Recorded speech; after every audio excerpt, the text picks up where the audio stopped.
El otro caso es Correa Serpa.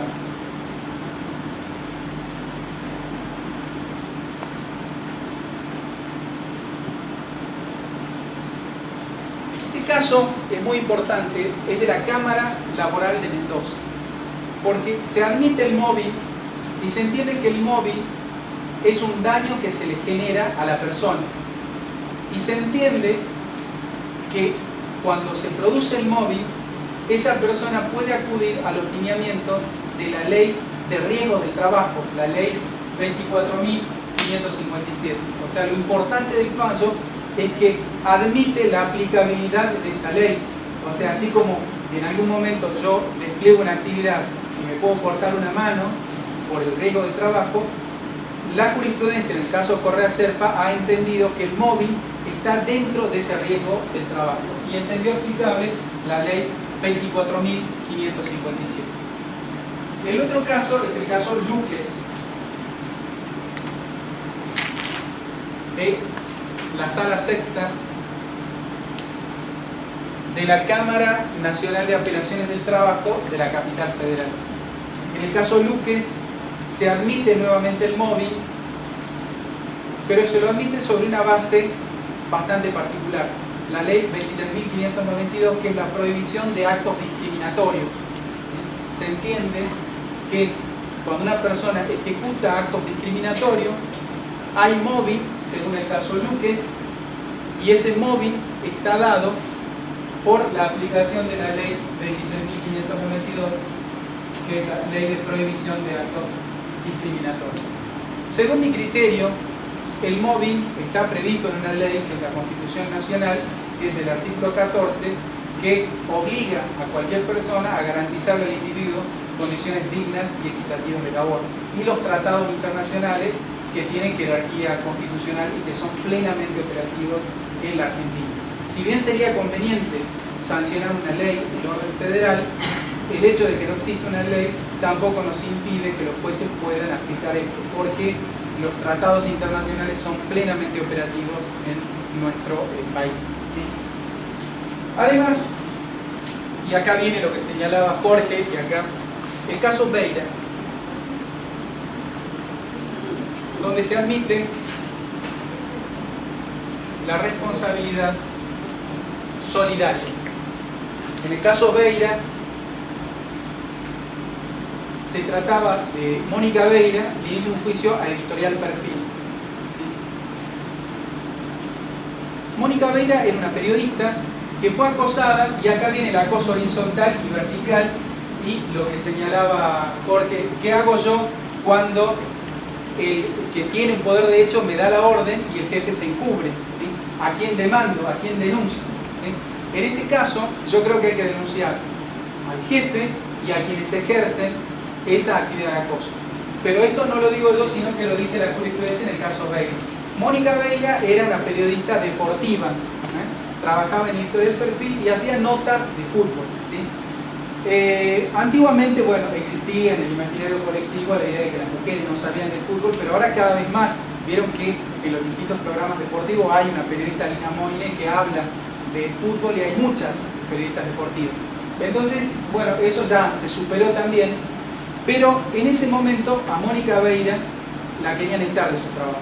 Y entonces Tarrío, porque surge el caso, Tarrío, que era una señora, y Piro, eran los pares, iniciaron el acoso de Mónica Beira. ¿Y qué hacían con el acoso? Descalificaban su trabajo. ¿Viste qué mal la nota de Maradona? ¿Viste qué horrible la nota que salió hoy de deporte? Y precisamente la nota de deportes era de Mónica Beira.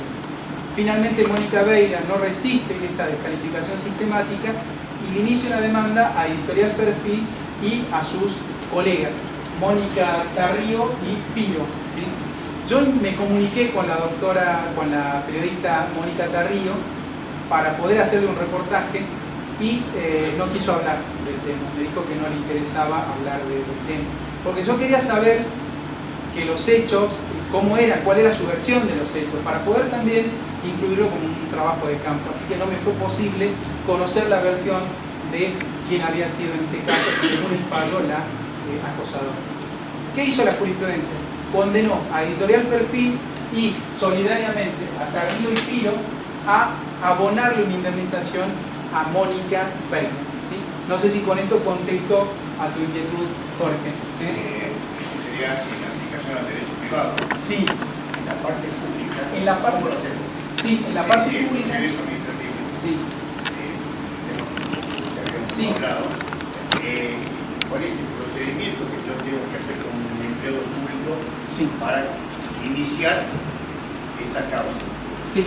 Bueno, en el caso del móvil, la jurisprudencia lo que entiende, y acá no hay una exigencia del agotamiento de la vía administrativa, en el caso de la administración pública, la jurisprudencia entiende que la vía idónea para denunciar el móvil es el amparo, la acción de amparo, es decir, no necesitas en este caso presentar una nota en el ámbito administrativo, sino que directamente uno va a la justicia interponiendo una acción de amparo y ahí plantea todo, ¿sí?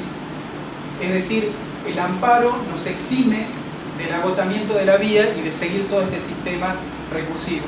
Y ahí denunciamos a quienes ejercen el poder formal y el poder de hecho. Y ahí pedimos la indemnización del derecho que nosotros consideramos lesionado. No sé si con eso... Bueno, además de esto, la jurisprudencia ha puesto un límite, porque no todo es móvil, y los casos que han limitado el móvil en el ámbito de la justicia de la Ciudad de Buenos Aires es el caso Herrán Vargas y el caso Mónica Tomás contra Aerolíneas Argentinas.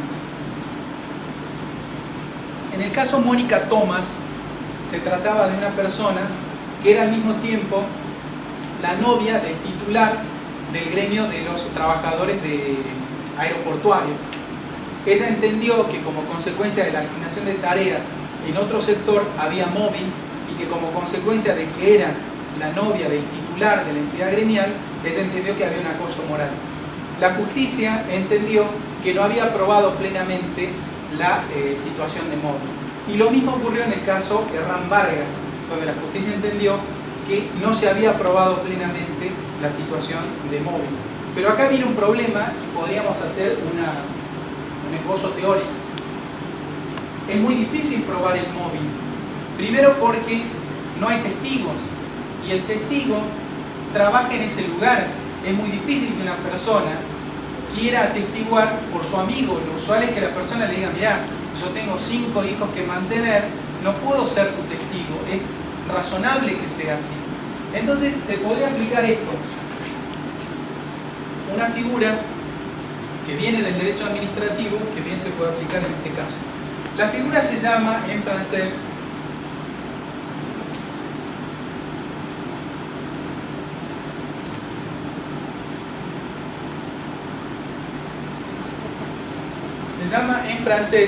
détournement du pouvoir, que en castellano sería desviación de poder.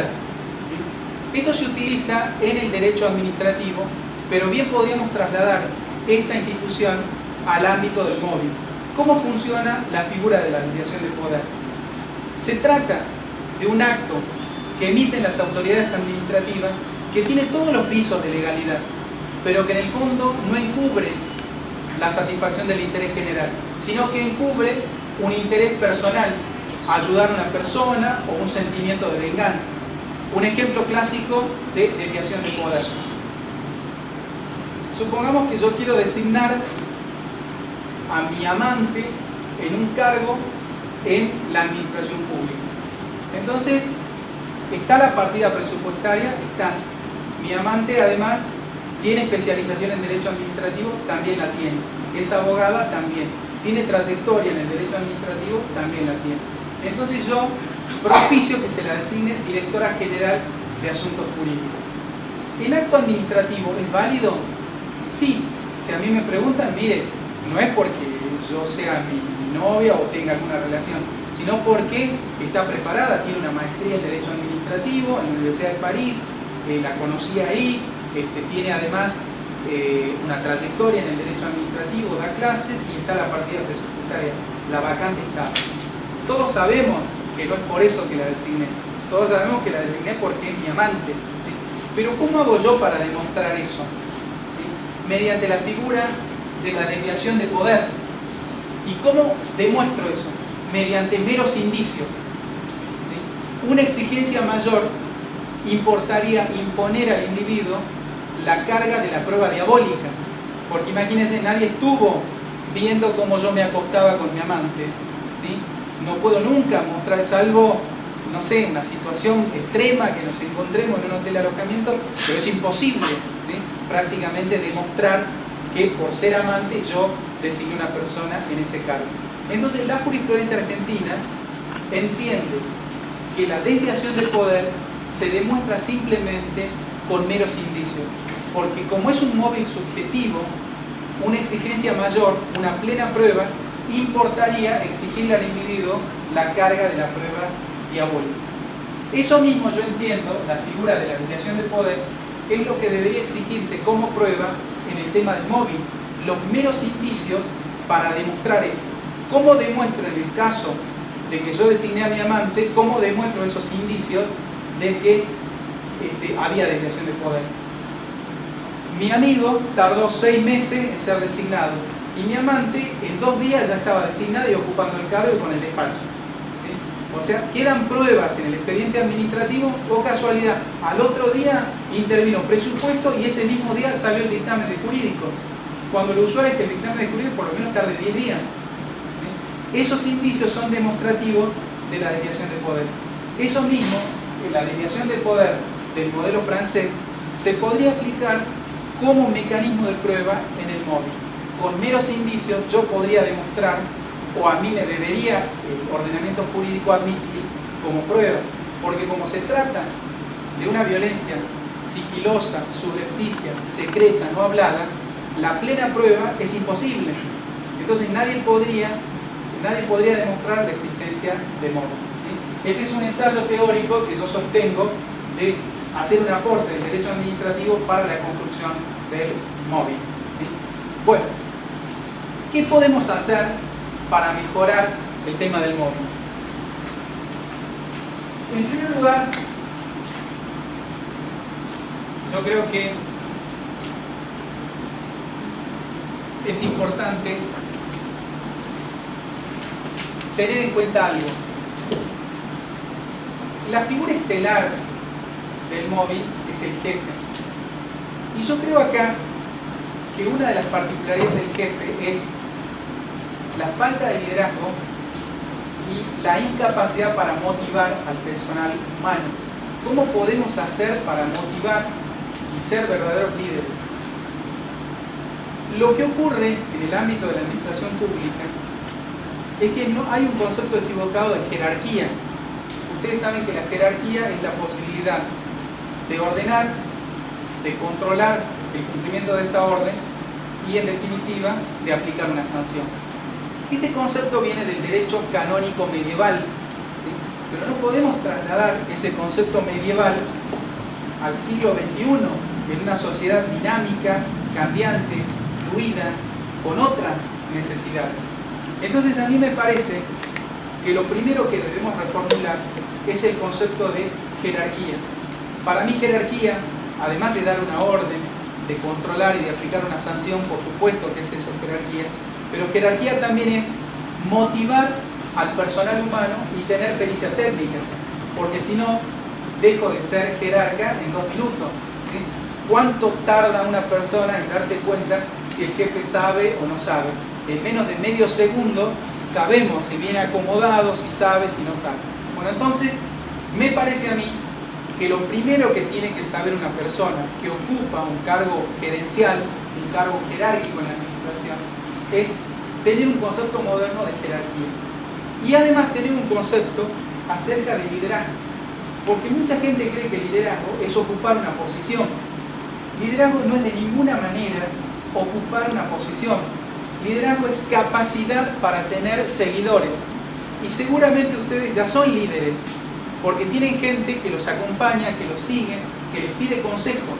¿Sí? Acá yo tengo a mi amiga Silvia Pérez, que tiene una gran capacidad de liderazgo, que logró en la escuela normal mantenernos unidos un grupo que hace más de 25 años que dejó la escuela normal. Y todos seguimos conglomerados bajo su figura y la seguimos a ella porque es una verdadera líder, aunque no ocupe un cargo dirigencial. Por eso liderazgo es capacidad para generar seguidores. No es de ninguna manera ocupar un cargo. Pero ¿cuál es la consecuencia de esto? La consecuencia es que la persona que ocupa un cargo se visualiza como líder y no lo es porque no lo sigue nadie. Y la persona que no ocupa un cargo y que es verdadero líder tampoco se visualiza porque espera obtener una posición para poder liderar. Este es el efecto de la falta de liderazgo. ¿Qué requiere un líder? En primer lugar, un líder requiere integridad. ¿Integridad qué quiere decir? Valores morales. Valores morales de ninguna manera es ser un santurrón que va a la iglesia todos los fines de semana, ¿sí? Como es mi caso, ¿sí? Sino que valores morales es tener integridad en la conducta. Es que lo que yo digo lo voy a hacer, ¿sí? Que lo que yo digo voy en serio, ¿sí? Y en eso muchas veces los líderes, tanto de las organizaciones públicas como privadas, han fallado. Les voy a dar un ejemplo cómo la falta de integridad impacta en la gente y en el mundo. Hace mucho tiempo, en un lugar de Alemania, vivía un chico con su papá, de origen judío. Él lo admiraba mucho a su papá, porque su papá era una persona muy cariñosa, muy religiosa. Y un día se trasladan de un lugar de Alemania a otro. Entonces el padre le dice, mira, ahora le anuncia a la familia, no vamos a ser más judíos, nos vamos a convertir al luteranismo, que es la religión de esta localidad en Francia. Entonces el chico le pregunta al padre por qué hacía esto el padre, por qué es mejor para los negocios, nos va a generar contactos y vamos a ganar más plata. El chico se desilusionó, abandonó su familia y se fue a vivir a Inglaterra. ¿Sí? La historia es verídica, ¿eh? Entonces se va a vivir a Inglaterra, empieza a escribir una teoría para cambiar el mundo odiando a la religión. Ese chico fue el que alguna vez dijo, la religión es el opio del pueblo. Ese chico se llamaba Karl Marx. Ustedes pueden ver cómo la falta de integridad de un padre impacta en la vida de una persona y en la historia de Occidente. Entonces, ¿cómo no va a impactar la falta de valores y de ética de un jefe en una organización tanto pública como privada? Entonces, me parece importante analizar esto, analizar cómo estamos dirigiendo. Tenemos que exigir integridad de los jefes, o por lo menos que los jefes sepan que su falta de integridad hace que no pueda dirigir correctamente.